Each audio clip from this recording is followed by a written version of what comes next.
will the former president be okay that if we draft the waiver now, that it be signed today instead of tomorrow? Will you be fine with that, Mr. President? Anong kapalit, sir? Hindi. Sampalin ko siya sa publiko. Hindi. Wala naman. Ngayon na. What?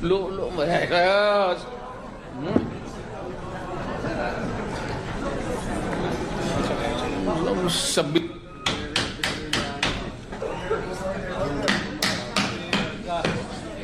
Pero ito po yan. Nakita nyo po kanina nung sinabi ni Chairman Suarez na kung pwede siyang pumirma, ano hong ginawa niya, nang gulo siya, no? Pero baka pwedeng ibalik natin dun sa issue na pipirma siya ng waiver. O baka ngayon, nagtutulog-tulugan naman, ho. So, pwede po natin papirmahin ng waiver pa rin. Yeah, Senator Trillanes, we'll get to that item later. So, I gave you your chance to speak. And I will now recognize Congressman Sindanya. Yes, Congressman Sindanya. Thank you. May I interrupt? Mr. Chairman. Just one moment. I was not sleeping. I was praying I hope for his soul. I hope I was included in your prayers, former President.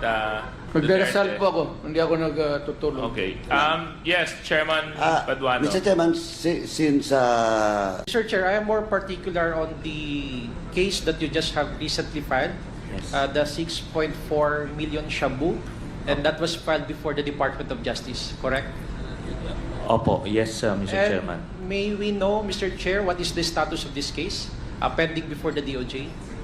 Ngayon po, nasa case build-up stage siya. Pero ano po ito, no? Open and shut case ito dahil yung ibang involved dito na akusado ay actually na-convict. So they will just be using the same set of evidence.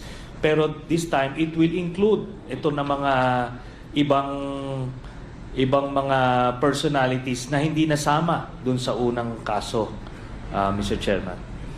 And aside from Mr. Chair, may I interrupt? If this is an open and shut case, why is there a build-up until now? Dahil Nagmamakawa ako sa Diyos na i-file na. Dispense with the investigation, file the case in court. darating po tayo dyan, Mr. Chairman. Pero ito po, no, buti nga yung anak niya na drug lord at saka yung ano niya, son-in-law ay...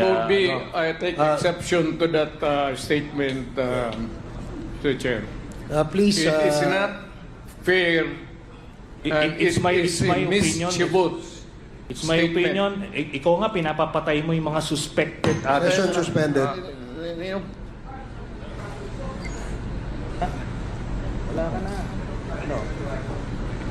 Oh. Sani. Huwag, Sani. Huwag kang mag-ate rito ng ganyan. You do not